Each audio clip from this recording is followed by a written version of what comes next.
What's up, everybody? Thank you for tuning in to another episode of the All In Podcast. I'm not sure if you guys even recognize us anymore. It's been a while. But season 3 is underway of the All In Podcast. I am one of your co-hosts, Eli Cooper, and I'm joined, as always, by my guy, Mike Badzik. Welcome back, brother. We're back. It's been a Absolutely. long hiatus. Kind of took a little breather in between basketball and football, but football's in full swing, so we are back. Absolutely, man. We are glad to be back. Got a lot to talk about. First 2 weeks of the NFL in the books, so we're going to talk about all of your favorite teams: the Eagles, Steelers, Ravens, and more. We're going to get to some other things. Week 3 preview. We're going to talk about mostly NFL today. However, the NBA just kind of required that we talk about them today by dropping a Walsh bomb on us today, right? Ben Simmons will reportedly not be coming to training camp. I think most people kind of expected that, when that news first came out that he demanded a trade. What are your thoughts? Ben Simmons saying he's going to take those fines. He'll take the suspensions. He's not going to play another game in a Sixers uniform. What are your thoughts? Yeah, so we kind of saw this coming. I'm not sure what other options he really had at this point. It kind of has been brewing now. Really, you could trace this back to the James Harden trade. That's really when I think it took a turn and a pivotal turn to where it was kind of irredeemable almost, this relationship. So he's not going to play. He said he's going to sit out. He's going to take the fines. We'll see how long that lasts. If a trade doesn't get done and he starts missing out, I think like half of his salary is due before October 1st, I think. So we'll see how that all plays out if he does end up sitting out. Because here's the problem right now. I'm not sure where the trade is. He's saying he's holding out for a trade. I'm sure the Sixers would love to make a trade if they could at this point, take what they can get. I'm not sure where it is. Is it Sacramento? Is it a team like Orlando? It's hard for me to see a contender giving up assets for Ben Simmons right now. It seems like it's going to be this thing where he goes off and does his own thing somewhere, which personally, that's kind of what I want to see from Ben Simmons is go do your own thing somewhere. You can run an offense around your skill set. You don't have to try to work with others, which is what he seems to be struggling at, especially with Joel Embiid. That did not work out at all. So it's probably going to have to be one of these teams who's rebuilding. And when you do that, now we're looking at the other half of the trade, what the Sixers can get back. Well, if they're making a trade with a team that's not really a contender right now, they're not going to get pieces back to contend right now. So basically, they're just going to try to build up assets, I guess, is the play here, and try to make another move. I'm not sure what you can get. I mean, who's the best player that you can get back in a Ben Simmons deal right now? Because I don't think Damian Lillard, that ship has sailed, I think. Brad Beal, I think that ship has sailed. And even like a CJ McCollum, that ship may have sailed at this point. So I'm not sure what they're getting back here. Oh, yeah. All ships have sailed as far as the Sixers getting any kind of player who could possibly help this team actually continue to be at least as good as it is right now, right? Yes. That ship has sailed. He's at the point where like draft compensation and young players is about the best that we can get for him. This reeks of, the bitter girl that you already told you want to see other people, trying to break up with you first, right? Kind of thing. You've got more experience in this than I do. Clearly. But, it's pretty funny. He demands a trade while the Sixers are pretty much shopping him already. Right. And that just tanks his trade value, right? And I think that's why a lot of people are really upset with him. Like, dude, we were already trying to trade you. Now you're like pulling this kind of stunt. And now there's literally no value because the teams are like, well, he's not going to play for you anyway. Why would we give you anything significant for him? And the Sixers are kind of like, all right, well, we'll just make our money back in fines and, not deal him. Because the thing is, we just gave Joel a Supermax extension, right? And Tobias just got paid the summer before, so he's under a max. We brought back Danny Green. Like, this is not a team that's in rebuild mode. So Not at all. draft compensation is not really going to help us at all in any way, shape, or form. So the Sixers are kind of like, what motivation do we have to trade Ben Simmons at this point? I honestly, don't get me wrong, he's a good player and he matters. But the Sixers aren't really, with a healthy Joel Embiid, aren't really that much worse without him, right? So it's like, how, you know what I mean? It's not like we're like, hey man, we need you to play for us, or else we're not going to make the playoffs. He's not that kind of player for us, at least. He's not that kind of guy, and really, when it comes to the playoffs, he can't get us out the second round. So we're kind of stuck in this situation where trading Ben Simmons for someone that makes us better is really the only option that we have. Otherwise, make your money back on that huge salary that you gave him in fines, because that's essentially what he's choosing to do. I don't think he will actually hold out that long, like to where he's never going to put the Sixer uniform on again.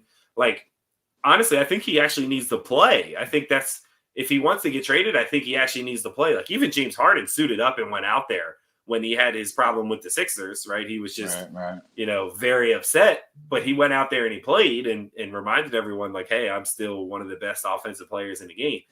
Ben Simmons needs to go out there and remind people that he's not the 0-point or 5-point player that we saw in the playoffs, because he can at least fool people again until the All-Star break like he does every year. That's what I would be doing if I was Ben Simmons. That's how you get your trade value up, and increasing your trade value is how you get out of Philly. I think he's going about this the wrong way. Well, if he wants out of Philly, he should probably play, because the taste we have in our mouth right now is exactly what you just said: 0 points in the fourth quarter. It's him passing up that dunk, right? That's exactly that's the last memory of Ben Simmons. But you can't help but think of it.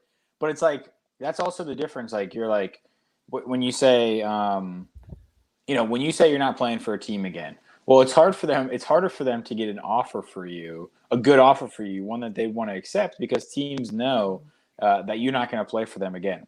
Now, we've seen this work, right? When Anthony Davis did this with the Pelicans, they still were able to get a deal done. When Harden said this to the Rockets, even though he was playing through it, everyone knew he wanted out. They were able to get a deal done. The difference is Ben Simmons is not one of those guys. He's not someone that, if you're a contender and you're looking at him and you're going, oh, that's the piece right there. If we could get, if I'm the Lakers and I have LeBron, well, if I get AD, the whole trajectory changes, right? If I'm a fringe contender now and I get a Ben Simmons, well, that might just be another episode of a second-round loss in Philadelphia, kind of what we've seen the past couple of years.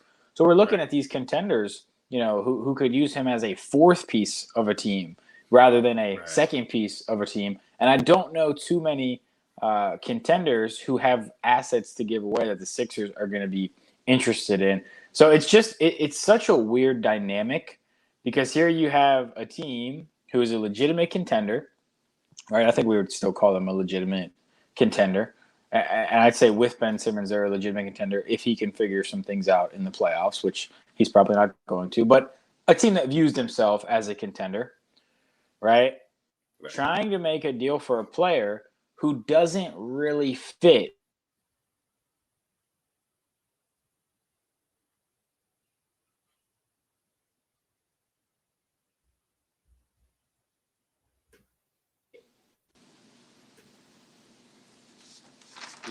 Lost you a little bit there, Mike.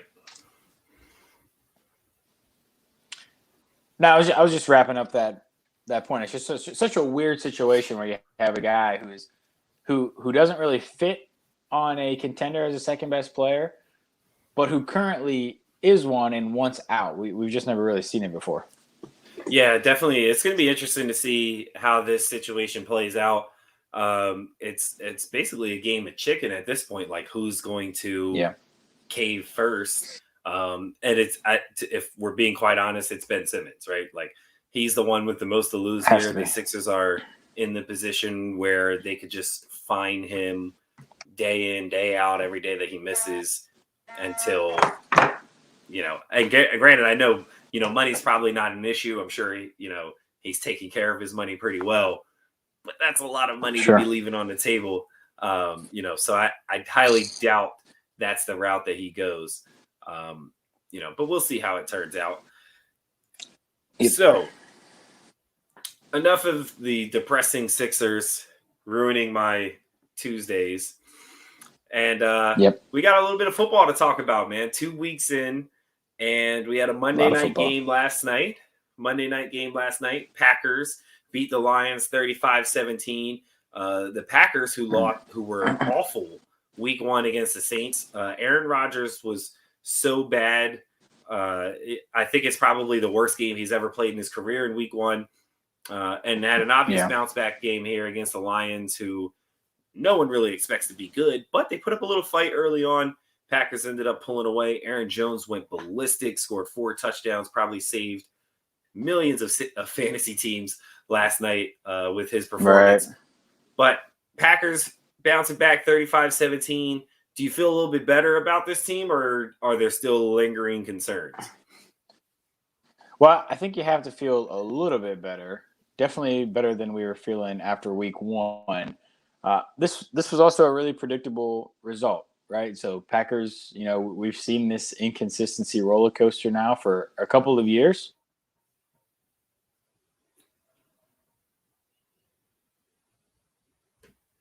Would expect, which is beat the crap out of a crappy Lions team at home. Rodgers with the 4 touchdown bounce back. This did not come as a surprise at all. Now, in the beginning of the game, I was a little bit worried when the Lions were fighting.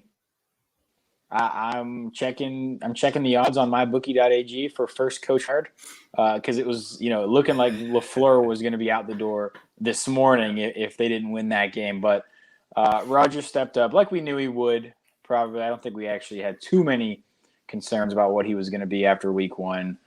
So they got the job done. Yeah, it was a pretty predictable outcome. I think, early on, the Lions gave him a little bit of a scare. I think kind of punched the Packers defense in the mouth, which I think is their biggest concern right now is probably going to be the defense. I don't think you'd ever be worried about an offense with Devontae Adams, Aaron Rodgers, and Aaron Jones, leading it. So that kind of thing, they'll be fine. The defense scares me a little bit. That secondary is a little shaky. I'm not going to lie. That the secondary is a little bit shaky. Goff was looking really good in the first half, not so much in the second half. If this Packers team wants to get to the Super Bowl, which I'm not sure is even really within reach for them with this whole Aaron Rodgers situation, not really sure how they get over that. But if that's their goal, that defense is going to have to be a lot better than what they've been.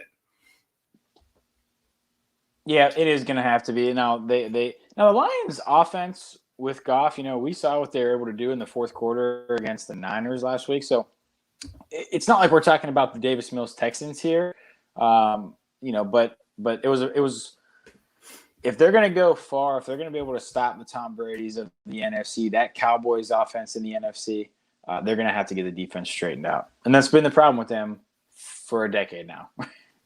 Absolutely. So, moving on to more important matters, much more important matters. Eagles take a loss to the Niners Sunday afternoon. This is a tough matchup for them to begin with. The Niners are a tough out for anybody, with the defense that they have. But Eagles fall 17-11. They actually came out on fire. Jalen Hurts looked pretty good, and they looked like they were going to go up 10-0, but Jalen Reagor had an inexplicable step out of bounds on the touchdown catch that he had that ended up getting called back. Eagles settled for a field goal, and it kind of had a field goal blocked after that, and it kind of changed the trajectory of that game. What were your thoughts on Eagles-Niners matchup on Sunday? Well, I think people have kind of forgotten because of last year, but the Niners are a really good team, right? So they're in the Super Bowl 2 years ago. Their record with Jimmy G is right up there with the best teams in the league. When he plays, they're one of the top teams in the league. And that defense, who had a ton of injuries last year, looks like they're going to be ready to go this year. So now,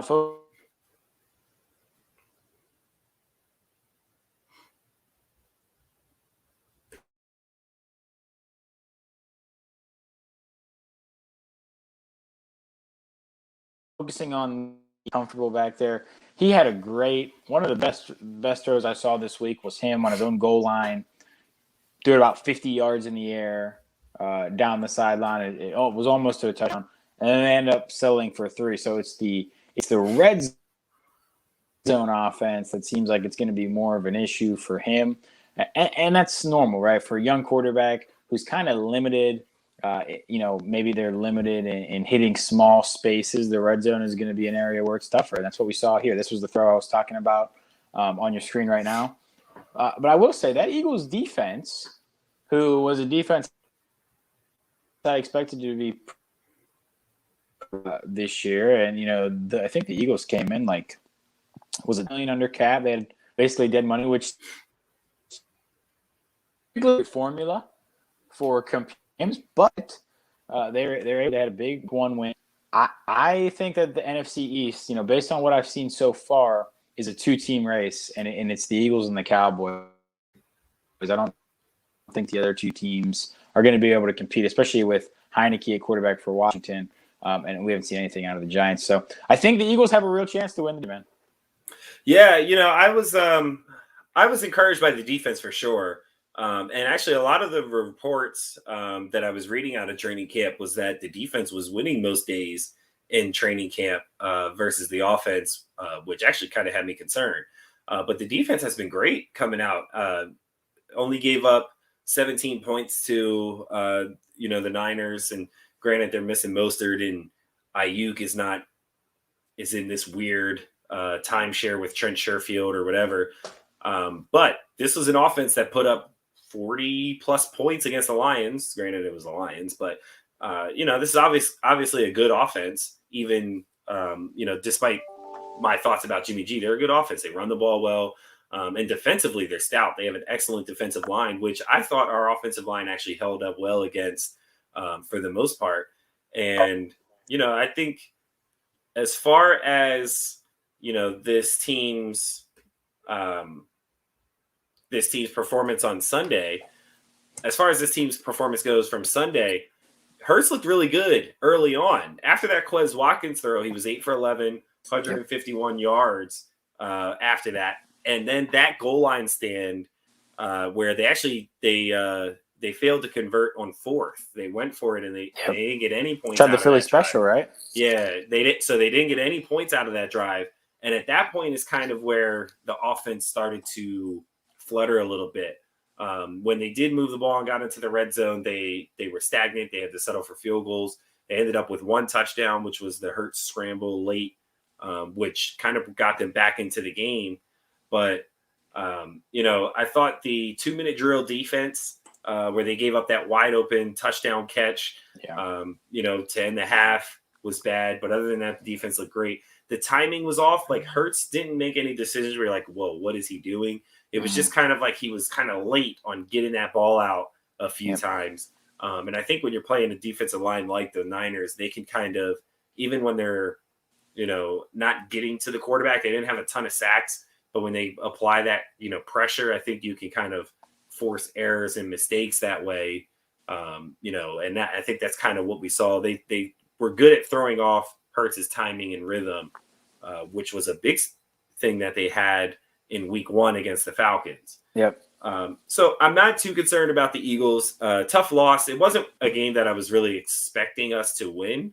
I did want to see them, keep it close and compete, but I wasn't really expecting this. I didn't think this was I thought it was a winnable game, but it's not one of those where like, man, we shot ourselves in the foot. This is a game we should have won. It was a tough matchup and could have gone either way. Eagles will be okay. I think Monday night will tell a lot. I think, game. We play the Cowboys.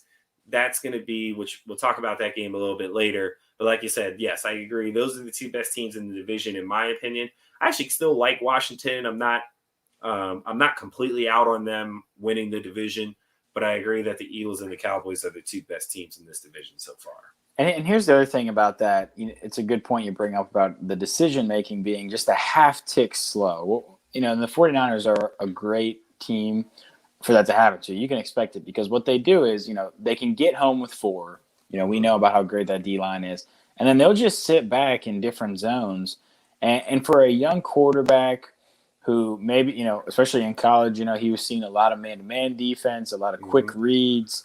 That's tough to adjust to, right? And when you have a really good defensive line coming down your neck and you're trying to make those decisions and do that deciphering back there, it's really hard. So I'm not holding this against Jalen Hurts at all. I've still been really impressed with him on the season. Yeah. So, for Hurts, I think he's looked good so far.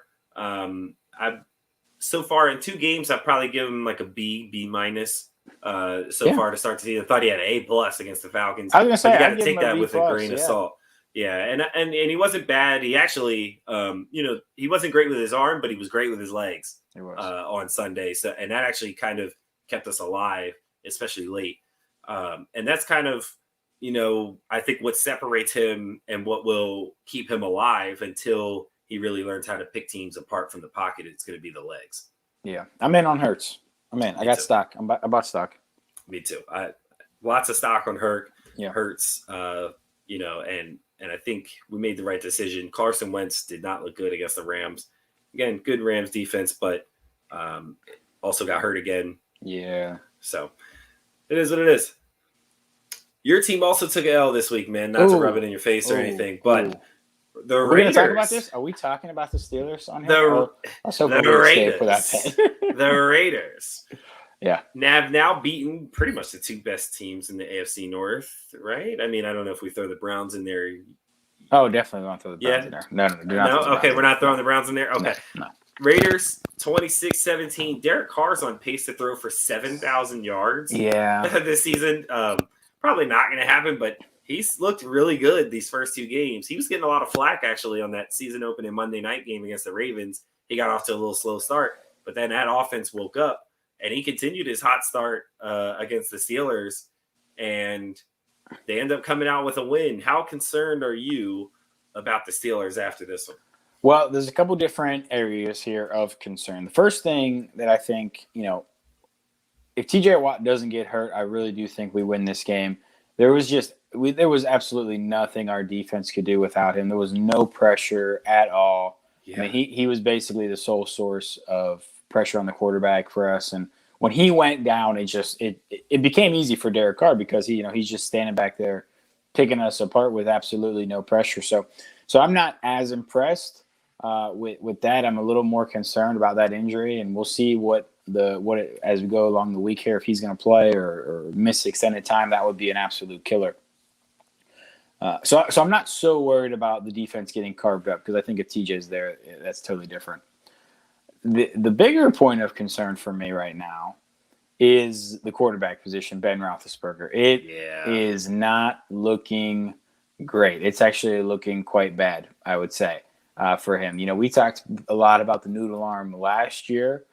For him, it's basically at another level this year. I'm not sure how long we can do this with him without saying, okay, Dwayne Haskins, you're gonna have to step in because he just cannot make the throws. And you're looking at an offense that has so much talent, right? Deontay Johnson, Chase Claypool, Juju, right? Najee Harris, who played well and caught balls out of the backfield this week. The line is still questionable, but Ben just cannot make any throw that's more than 10 to 15 yards down the field. And even those throws are coming in slowly and a little wobbly. So I'm very concerned about Big Ben right now. Yeah, I mean, there's no zip in that arm. Man. No. There's nothing there. His deep balls are lollipop passes almost. And, like you said, with the weapons that you have, it kind of makes Chase Claypool, who I think is your best deep threat, right? He's a big, physical, fast guy. It kind of limits him. It makes it tough for him to get involved in the game because that's kind of what you expect out of him. Juju's your slot guy. Deontay's kind of your mid route guy. Those medium routes who can also make deep catches, but he kind of is your whole field guy. Yeah. And then Chase is your guy. That takes the lid off of the defense. You know what I mean? And if you don't have the ability to hit him, or if defenses don't fear you being able to hit those deep balls, it makes it much tougher. And then you combine that with how bad this offensive line is. Oh, it's bad. And how Ben has no mobility. He can't really move. He's not the old Ben who could get out of the pocket and make some plays with his feet. Those days are over. If he's running, it looks like he has 2 broken knees and asthma when he's scrambling. Like he's struggling to get out of that pocket with a bad offensive line. Yeah. That's a recipe for, hey, let's stack the box. Don't let them run the ball. Don't let Najee Harris get going. Take away these short throws. And we can rush for it. I don't think you need to blitz a team like this, and then see if he can make those plays over top. And I think that's going to be tough if he can't do that. And I don't love Dwayne Haskins, who I guess is second quarterback. But I mean, if Dwayne Haskins can at least get the ball down the field, I think at some point, if it gets that bad, I'm not sure it will. I think maybe there's some things you can still do to kind of mask his weaknesses. But if it gets that bad, you might have to turn to Haskins to even hope to have a chance, or at least see what you have in Haskins as a future replacement. Yeah, it's probably never going to happen. As long as there's a chance we're going to make the playoffs, Ben is going to be in there. Just because Absolutely. That's he's been there 18 years now. So now, and I will say this, I'm not overly concerned with the loss. So if you want the Tomlin Ben era in a nutshell, a 5-second summary is you beat the Bills on the road in week 1 and you lose to the Raiders at home in week 2. That is the perfect summary of the Mike Tomlin Big Ben era. They consistently have done this with home disappointments and huge road wins. So, they play up to their competition. They play down to their competition. The problem is when you play down to your competition and you lose a TJ Watt injury and you lose a Trey Turner on your offensive line to ejection, which I disagreed with that ejection. Terrible ejection. Terrible ejection. It's a recipe for disaster, and that's exactly what we saw. You cannot continue to take weeks off almost. And they're not taking the week off, obviously, but the preparation clearly is different when it's a big-time game and a big-time opponent, or it's a home game against a so-so opponent. It's been this way for 15 years. And, you take it, the wins, the good with the bad with these guys, but that's why I'm not overly concerned, because I had a feeling they were going to do this, right? I thought they were going to win, but in my pick'em pool where I have to pick every game, I took the Raiders plus the 5.5 because you just knew it was going to be at least close. And then when you add in the injuries and the ejection, this is what happens. Yep. So I also had Raiders plus 5.5. So thank your boys for the extra cash in the pocket this week. Are we in on the Raiders 2-0, 2 AFC North wins? Are we in on the Raiders and Derek Carr, or are we kind of waiting for them to flatline? No, we're in from the flat line. Yeah, okay. I think this is a typical Raider Gruden start, right? Come on hot, and then eventually they'll go back to where they should once they start running into the Chiefs. I don't even think they're the second best team in their division. I'm convinced the Chargers are still better. They might be the worst team in that division right now, actually. So I think give it time and they'll come back. They'll come back to earth. Absolutely, yeah. So I'm not buying it. I'm not buying any shares on the Raiders just yet. I still need to see a little bit more before I fall in love with them. Yep. Agree with you there. Another NFC North team had a tough matchup. Cowboys ended up beating the Chargers. Zerline saved somebody's job, maybe. Legatron. Legatron with a huge clutch field goal late to give the Cowboys a 2017 win. A Cowboys offense, which, passing game, I should say, didn't look great. Mm-hmm. Dak Prescott really kind of struggled in this one against the so-so.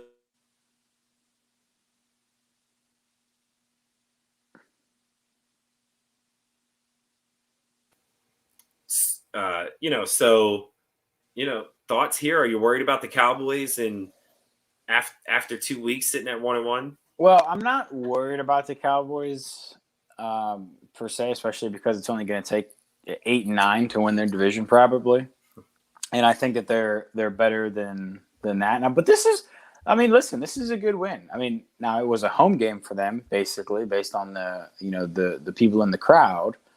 But the Chargers are a good team, I think. And to keep Herbert in that offense, which actually is a pretty high-powered offense, Yeah. to 17 points is kind of a point of emphasis. Maybe if we're the Cowboys and if we're a Cowboy fan looking at this, like, wow, like we got some stops here. Like maybe we're not just going to have to, win shootouts every week, which I think was kind of the plan coming into the year, which I could see the concern there. We're coming in with a Dak Prescott coming off injury. You don't want to be in a shootout every week. But to win a game like this on the road where it's kind of you get punched in the mouth a little bit. It's maybe your coach isn't the smartest guy in the world, but you overcome him. I think it's a good win for the Cowboys. I don't think this is a win where you say, well, we still should have played better. It shouldn't have been this close. I think you go and you take the win and you run and you move on. Yeah, absolutely.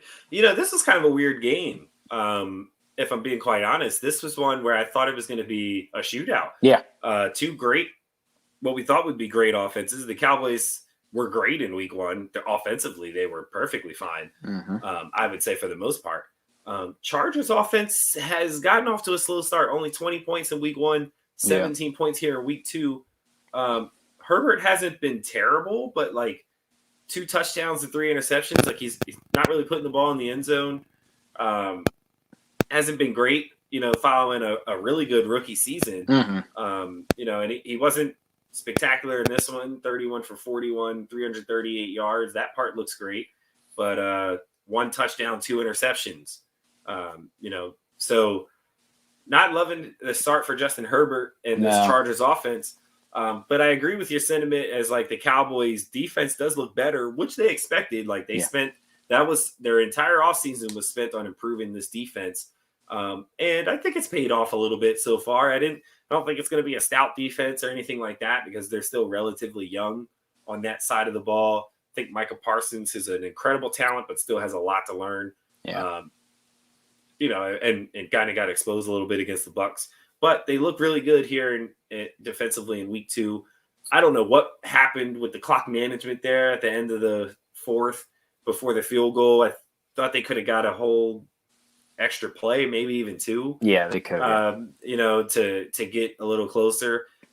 Legatron kind of bailed them out, I think. Yes, he did. And we might be having a different conversation if this Cowboys team's sitting at 2-0 after an overtime loss or something like that. But hey, 1-1. McCarthy's probably gone right.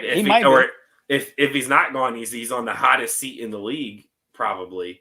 So interesting start to the season for the Cowboys. We'll see how it pans out for them. Excited about the offense. Encouraged by the defense. The running back situation. I was going to say, that's exactly what I was about to bring up. Pollard is probably better than Zeke, right? Are we ready to say that yet? Are we on the Pollard bandwagon? I was saying this last year. I was saying this last year that Pollard's better than him. He just looks better when Zeke runs it and when Pollard runs it, Pollard looks better. He's quicker. He hits the hole faster. Now, obviously, Zeke can, shed tackles probably better than him. Yeah. And between the tackles, maybe you want him, goal line, you want him. But, for the style of offense that they want to play, which is built mostly around Dak and is built around, they have 3 really good receivers. So they look to spread it out a little bit. I would think Pollard fits better with what they're going with. I'm not saying he's a better running back, but he fits better. Right. I like both of them, and I think they make probably one of the best running back duos in the league. I agree. I think that's what we saw on Sunday. Zeke is kind of like their power back, so short yardage situations and between the tackle stuff, your dives and things like that. They really went towards Zeke, and that with Zach Martin back, they were able to get a little more push there, and Zeke looked a lot better than he did against the Bucs. The Bucs defensive line is one of the best in the league, first of all, and then you take off Zach Martin.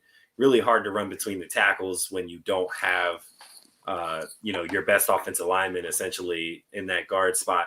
So it was great to have him back, and I think Zeke looked a lot better because of it. Goal line work should definitely still go to Zeke. But I love how they're using Pollard. It's not just like that he spells Zeke on third downs or certain drives. Like they use him in the slot, bring him in motion. They're running like these little reverses or jet sweeps for him. They're using him as a pass catcher as well. And typically he's getting a lot of the outside runs, trying to get him to the edge because he certainly has more speed than Zeke. That's not really even an argument. Right. So it's kind of like, I think they kind of make a perfect duo. Zeke's still a good pass catcher, so it's not really super predictable when he's in the game that they're going to run the ball. He's not that kind of back yet to where he's, just straight. When he gets in, he's running a dive, and that's it. Right. It's not to that point. I think they have a legitimate, good timeshare of two high quality backs. I'd love to see Tony Pollard as his own back. Feature back, yeah. Yeah, you know what I mean? Like last year when Zeke was for that time. Yeah, when Zeke was out, he was the feature back. I'd love to see him in that role more consistently. Because he's explosive, man. He is. Yeah. And I like how they've kind of weaponized him here as like a little slot receiver / backup running back. They're getting some good production out of him, and that's going to make this offense more dynamic than it already was. Yep, absolutely. All right, so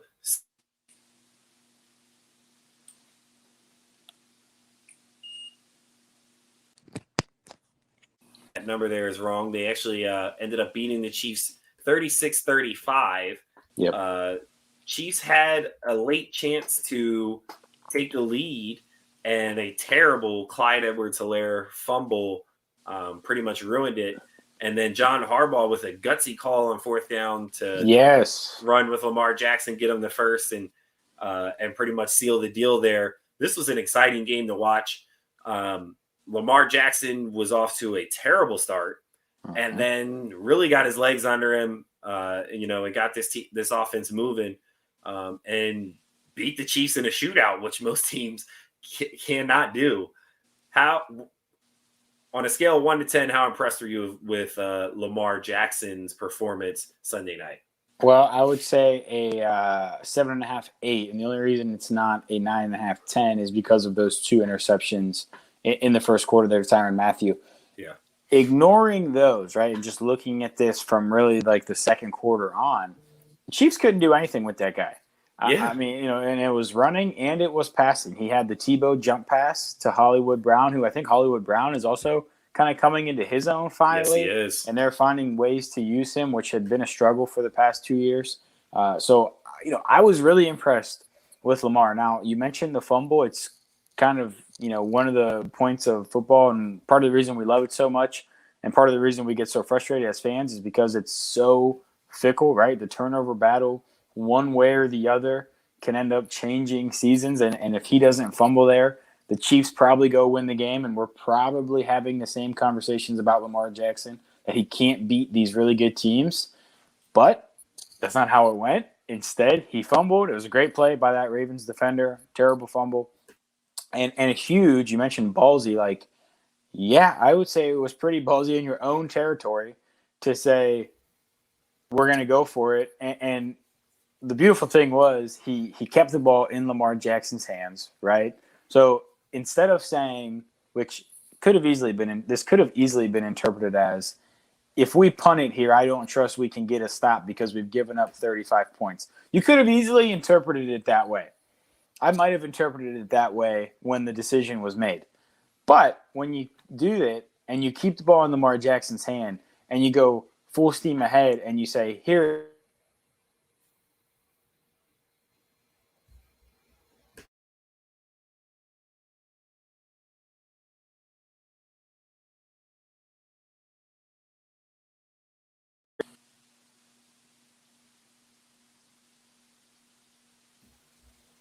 did I lose you, Coop? No, I can hear you now. Oh, now you're on mute. Yeah. Lost your sound again. There, you can hear me now, Coop. Yeah. So when you take a situation where it could have easily been, we don't trust our defense because we've given up 35 points, and if we punt it, we're still going to give up a score here. and you flip it to, well, we have Lamar Jackson. You cannot stop him. You haven't been able to stop him all night. So I'm going to go for it and go full steam ahead with him. It changes the narrative completely of that call to now where it's Harbaugh has such faith in Lamar Jackson that he went for it on fourth down in his own be the one thing that kind of keeps them from winning it all. If there's anything that can keep this team from winning it all, it's their inability to stop the run. Now, this is one of the best rushing offense.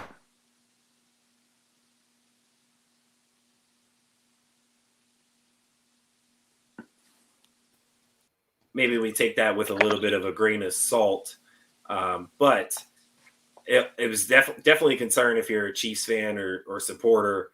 But when it comes to the Ravens, it was kind of for Lamar through these first two games, it's kind of been like two opposite players we've seen. He started off great against the Raiders and then hit kind of a wall, I thought, offensively.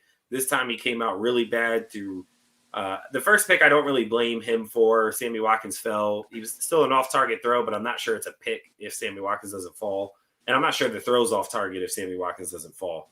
But the second one was just like he got fooled post-snap. It was just clear, that the Chiefs fooled him there.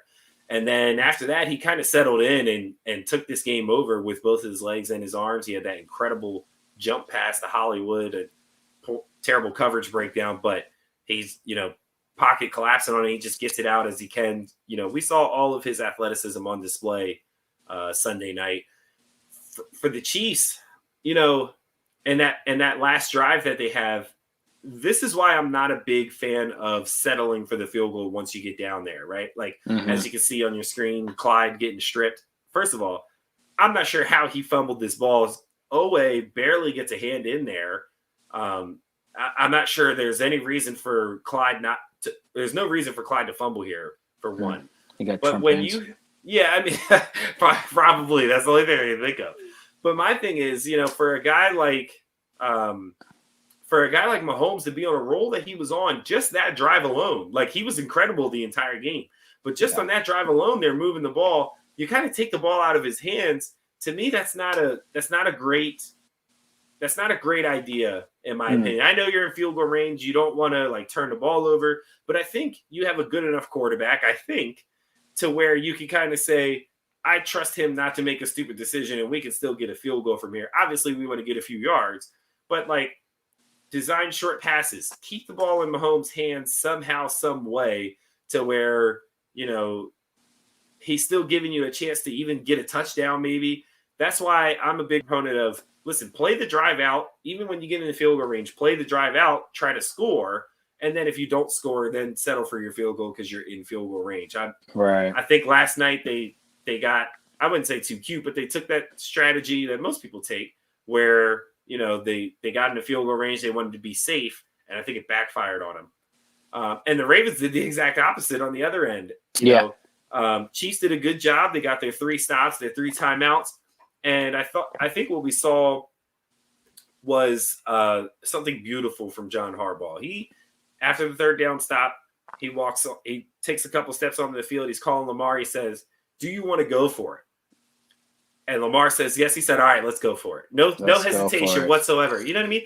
Like a coach like that, listening to his players, especially his leader, who's the one that's out there. He obviously, I think he wanted to go for it in the first place. That's what I was gonna say, right? Yeah. Like if he's like, I'm gonna punt, or if he's not like, I want to go for it, he's not gonna ask Lamar to go for it. and that's probably fair. But I like when a coach takes his players' thoughts into consideration. You know what I mean? Into his decision making. Because if Lamar wasn't comfortable going for it, then maybe you got to make a different decision. But with the way they were running the ball, 4th and short, I actually thought it was kind of a no-brainer with the way they were running the ball all night. The Chiefs hadn't stopped a short yardage run, a long yardage run. They hadn't stopped the run all night.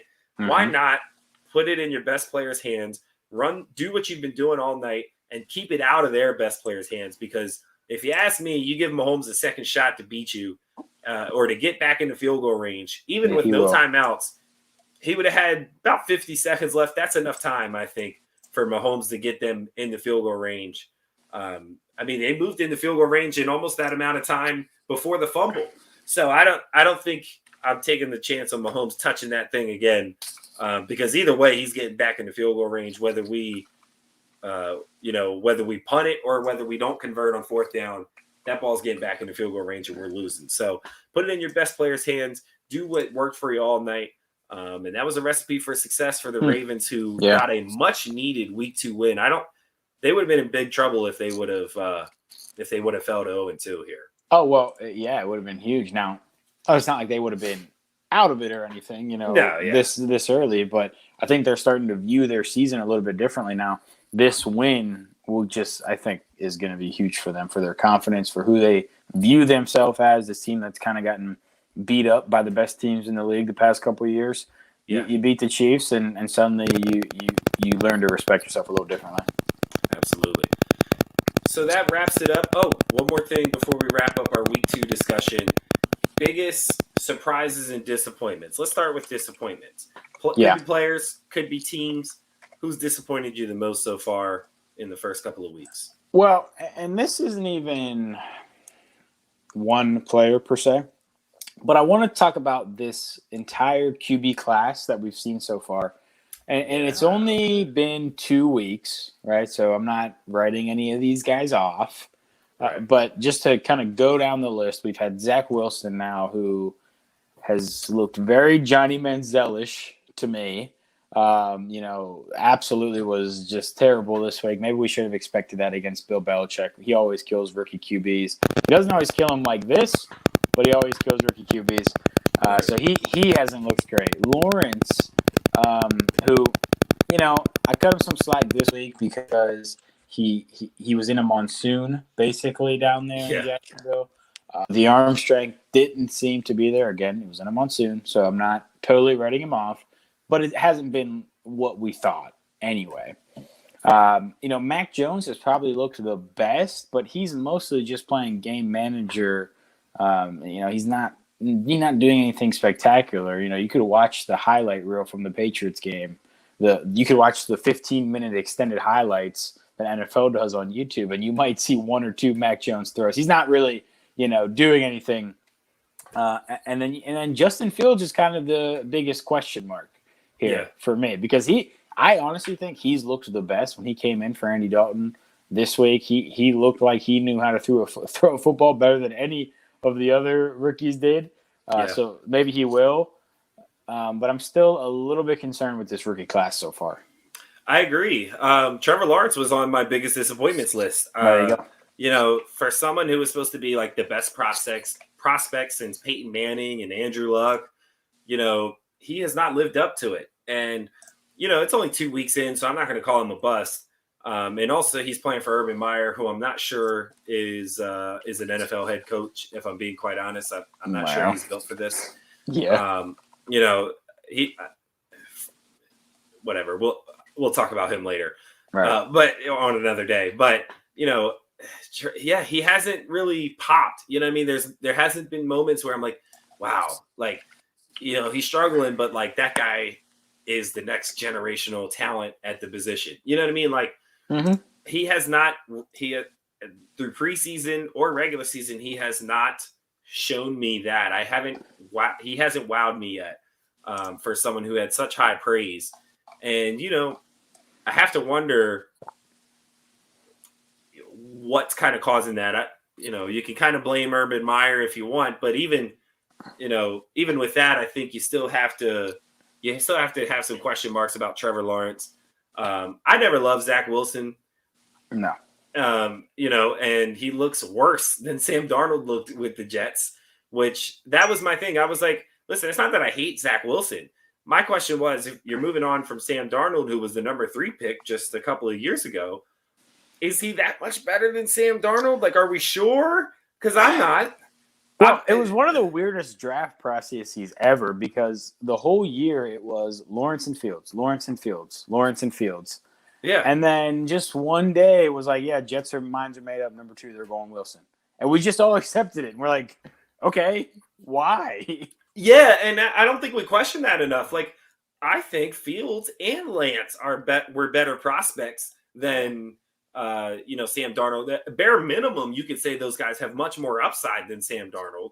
did, right? But there's no way you can definitively say Zach Wilson is right now better or potentially better than what Sam Darnold could be. And that's where that's why losing franchises continue to be losing franchises, if you ask me. Like, you can't draft a guy so high, surround him with absolutely nothing, like from offensive line, coaching. He had one of the worst coaches in the leagues in Adam Gase and whatnot. No offensive line, no real weapons, no running game, and then be like, yeah, this isn't our guy. How could you know that? You know what I mean? Like, and then you're just going to repeat the same process with Zach Wilson. Watch, in 2 years, we're going to be having this same discussion about Zach Wilson. The Jets are going to be bailing on him because they don't think he's the guy either. And you're just wasting number 2 overall picks. Build your roster before you get the QB. And at least the Jaguars, say what you want about the Jags, at least they have some talent around him. You got to like DJ Shark, Laviska Shenault. Don't love how they're using him, but Chenault's talented. Marvin Jones Jr. is good. You got James Robinson, who they're not using correctly. I'd blame Urban Meyer for that as well. And then Travis Etienne, who's unfortunately out for the season, another talented player. So, like, Trevor Lawrence, bare minimum, has weapons. They did address the offensive line a little bit. I expect them to do that more going forward. Like, the Jags have a sense of direction. Despite how bad they look, we expected them to be bad.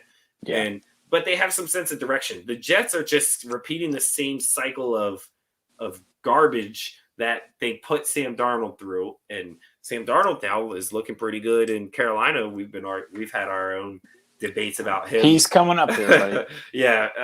We'll talk about him in a little bit. But, it's just this rookie class, like you said, it has been underwhelming. Mac Jones is what I expected of him so far. Zach Wilson looks terrible. Trey Lance, we haven't gotten really to see anything but like one red zone possession from him.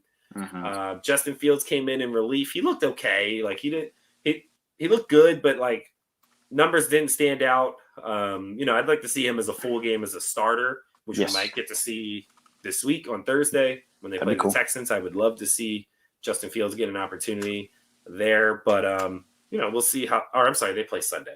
But we'll see how that pans out, in that case. And, the rookie class has absolutely been disappointing. How about Josh Allen? Not in love with Josh Allen. Listen, I expected regression because, last year he was so good. Like, there's no way the numbers he put up were sustainable. So I did expect regression. I didn't expect this much. And now they won 35-0, and maybe, I'm being harsh after a 35-0 win. Are you? But yeah, like, am I? I mean, again, I think that was in a monsoon as well. So the Florida games were tough to judge this week. True. But I noticed the same thing about Josh Allen. I noticed the same thing in week 1 about him. And this week, the accuracy that we saw last year is not there right now. No. And maybe we should have came in expecting that when we have a guy who improved that particular part of his game so much last year. Maybe we should have been looking at that as a possible outlier. But, with that being said, last year it was a similar start for Josh Allen and the Bills. They started this way as well. So they might be able to do a 180. Again, they won the game like 35-0. So can't really complain too much about him. But I've noticed that as well from him. Yeah. To start the season, 56% completion percentage, back down to where he was prior to last year. 449 yards, 3 touchdowns, 1 pick. Passer rating of 70. Not a great start for someone who.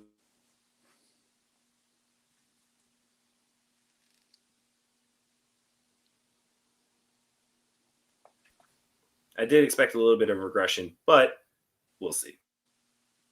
Yeah.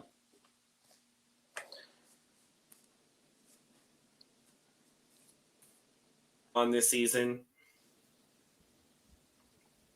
Did you ask me for a surprise? Yeah.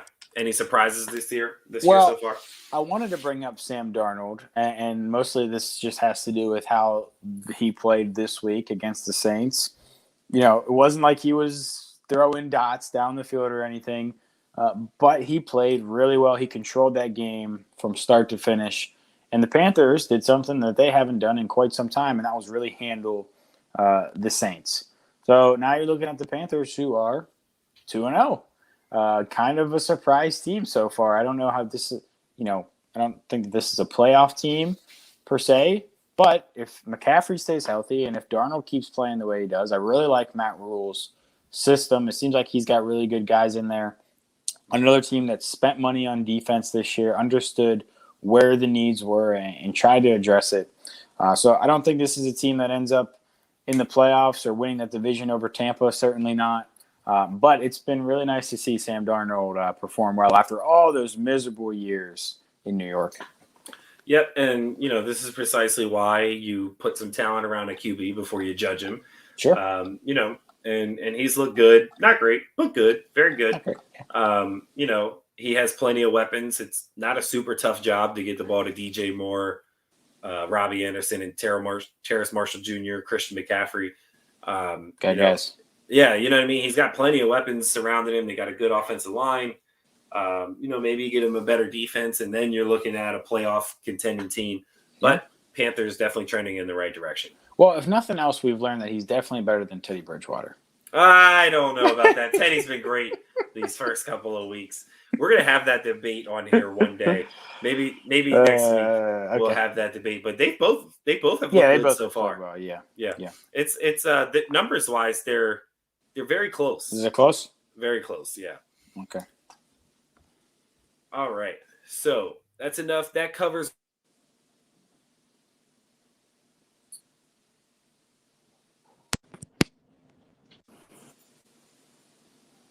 We'll talk about some of our faves. We'll start with yours. Steelers versus Bengals. Big Ben taking on Joe Burrow and a young Bengals team that's gotten off to a rocky start here, 1-1. They didn't look good against the Bears, who have a pretty good defense. So not super concerned. But who you got in this one, Steelers or Bengals?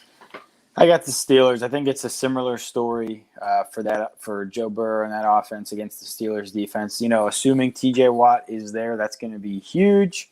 The Steelers typically beat up on the Bengals. This has been a recurring theme for my entire life now that we beat up on the Bengals. So I don't think it's going to be a problem. Bounce back. That's another Mike Tomlin specialist. He'll lose a bad game and they bounce back big. So I think the Steelers will be fine this week. Yeah, this is actually an excellent matchup for the Steelers.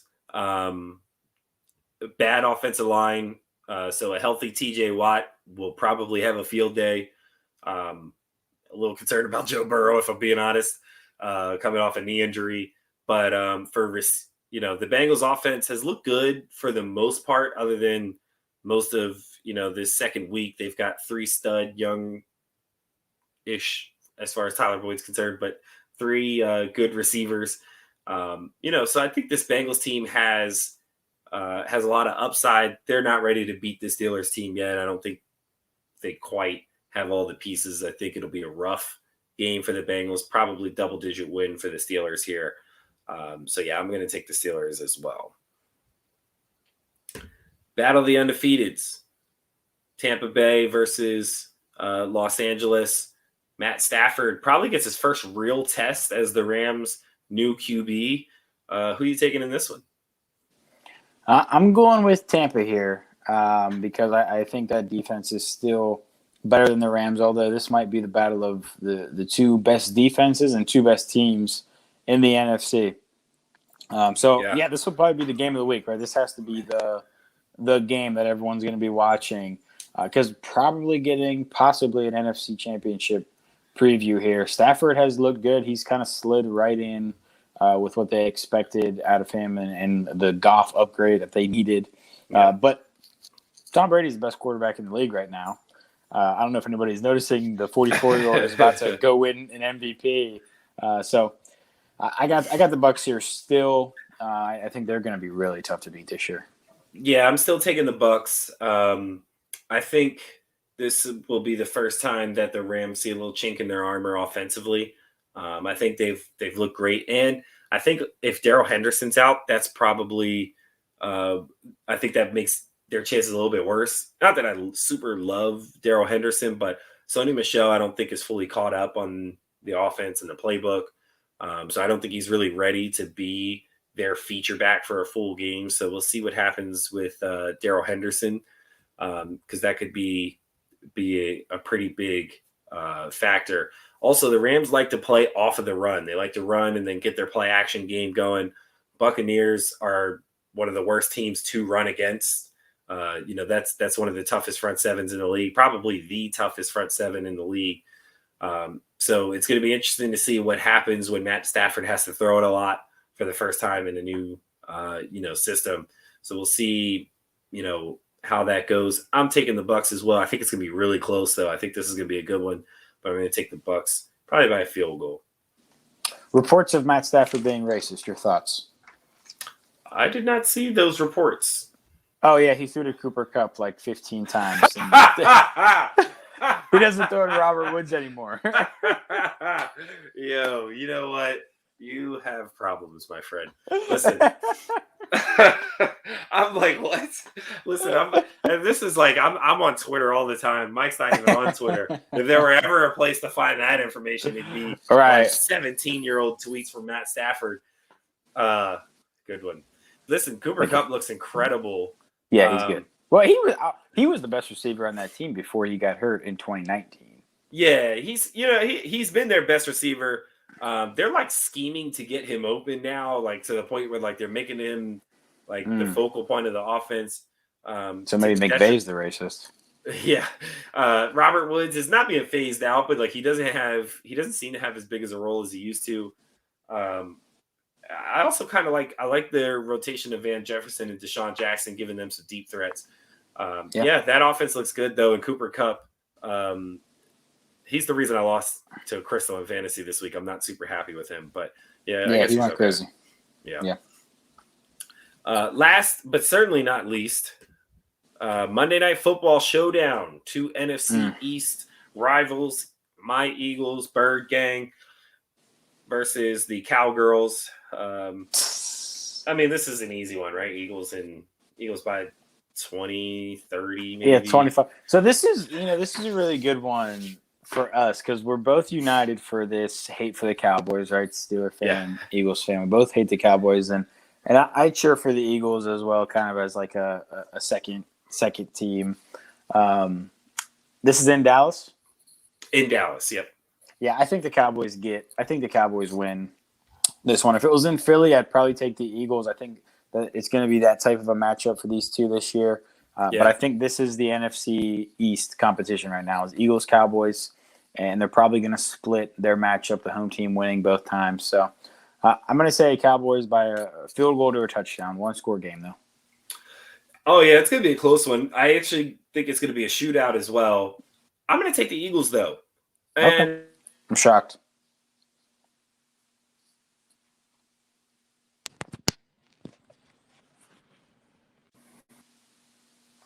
To get multiple stops in this game, I trust our defense to do that more than I trust.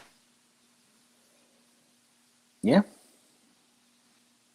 But I still think we have a good enough defensive front and pass rush to kind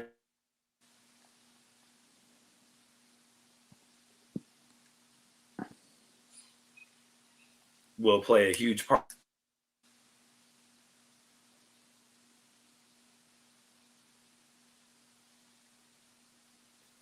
I'm going to take the Eagles by 3.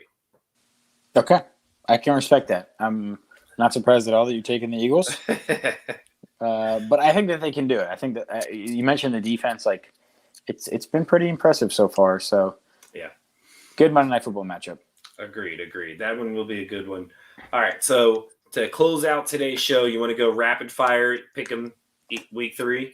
Each game week 3? Yes. No rationale, just teams. Rapid fire. All right, we'll start with Thursday night, Panthers-Texans. Panthers. Davis Mills. Agreed. Taking the Panthers there. Bills, Washington football team. Bills. I'm going to take the Bills as well, although I'm intrigued. Yeah. Bears-Browns. Browns. I think it's Browns. Browns? Okay. Yeah, they take care of bad teams at home. Yeah, true. Ravens-Lions. Ravens. I agree with you wholeheartedly there. Colts Titans. So it depends on Wentz. Actually, it doesn't. I'll take the Titans either way. But I think by the margin, more if it's not Wentz. Yeah. Right? Yeah, I think the margin matters. I think they keep it real. The Colts keep it really close if Wentz is healthy. Yeah. If not, yeah, I'm going to take the Titans. They're 5-point favorites right now. I'd probably take the over on. I'd probably take the Titans to cover. Yes. Chargers Chiefs. Good matchup. Probably the second best matchup this week after that Rams Bucs. I'll go with the Chiefs at home. Bounce back. I'm also going to take the Chiefs as well. Saints Patriots. Oh, both 1-1. That is a nice matchup. I'm going to go with the Patriots here. I think the running game is really good for them. And Jameis, now I'm confused. I fell in love with you, and now I hate you. So we'll see. Yeah, I'm going to take the Saints. Okay. Simply because James had a bad week last week, so he's got to have a good one this week. He's got to, right? That's how he works. Yeah, That's how he works. So I'm going to take really the Saints. Good logic. Yeah, their defense is really good too. So I'm going to take the Saints in this one. I think Mac Jones struggles a bit with that Saints defense. Falcons Giants, 2-2 teams. I'm going to go with the Giants, and the wheels of the Falcons continue to fall off. Whew, this is a tough one, man. These are like two teams that I don't love either. I don't like either of them at all. I'm going to take the Falcons though. Like that. Well, Giants, they're both going to try to lose, right? Right. Yeah, definitely. I trust Matt Ryan more than I trust Daniel Jones, who's actually been okay, right, to start the season. Yeah, especially on Thursday night, he was good. But yeah, I'm going to take the Falcons. I'm going to go opposite of you again. Okay. Cardinals Jaguars. Yeah, got to be the Cardinals. Jags are a mess right now. Cardinals by 1 million. Yeah. Jets Broncos. Broncos. Same thing about the Jaguars applies to the Jets. Agreed there. Dolphins Raiders. That's actually a really good matchup. Unsure what's going on with Tua, right? So we don't know if he's playing or not. I'm going to take the Raiders at home. I am also going to take the Raiders. I like their chances better with Tua. Not that I don't like Jacoby Brissett, but obviously Tua's QB1. I think that matters. Yeah, I'm going to take the Raiders to stay undefeated. Seahawks Vikings. Vikings need to get back on track. 0-2. Tough loss Sunday, by the way. I'm gonna go with the Vikings here because I think that the type of team they are is the team to win one just to stay in it, but really they're going to be out of it this year. It's been a rough start for them. They should have probably won on Sunday against the Cardinals. So I'm going to take them to win at home. Yeah, definitely should have won on Sunday. Kicker missed a terrible field goal at the end there. I'm also going to take the Vikings. I think Seahawks really struggled against Derrick Henry this week. Now they got Dalvin Cook coming into town, who I think is going to be healthy for that game. Yeah, that's not a recipe for success. So I'm taking the Vikings there as well. And then last but not least, Sunday Night Football, Packers Niners. That should be a good one. Who you got there? That is a good one. I'm going to go with the Niners at home. That defense is going to be really good. And the running back situation is getting murky for them. But I'm not sure that Green Bay is going to be able to stop that offense. Green Bay's defense has looked shaky for the first 6 quarters of this season. But that Niners running back situation is so bad. Yeah. And I don't love Jimmy Garoppolo. I'm going to take the Packers here. I think the Packers need a win. Falling to 1-2 would not be good for that locker room. I'm going to take the Packers here in an upset. But it's going to be close. That's a tough one. I think I'm a Packers in a close one. Rodgers plays well in Cali. He really does. Yeah. It's his home state. They seem to got something going there rhythm-wise. 49ers' best corner is also down, Verrett. I'm not sure if it's a long-term injury or not. I think it was last I checked. But without him, how do they handle Devontae Adams?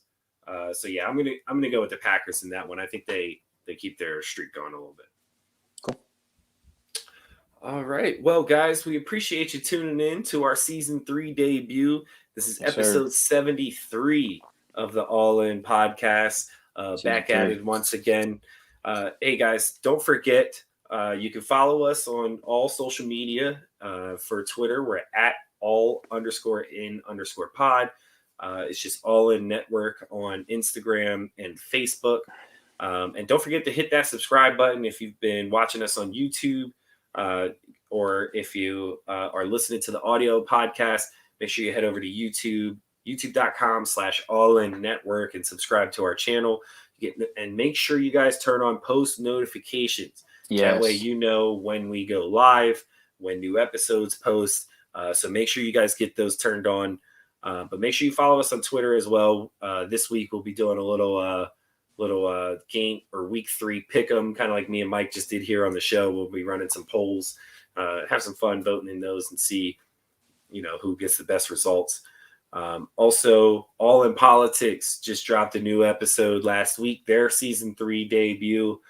So make sure you guys check that out. We had a great discussion about the Central York School Board situation. If you haven't heard about that, read up on it. They luckily reversed that little book ban last night. So some progress being made to people who organize in the community. So shout out to everybody, man, who spoke up and spoke out, especially the kids at Central York who spoke up and spoke out against that ridiculous book ban that was going on there. So make sure you tune into that All In Politics episode to learn more about that.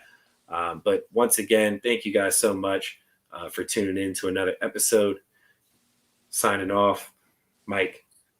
See you next week, people. Yes, sir. Have a good one, y'all.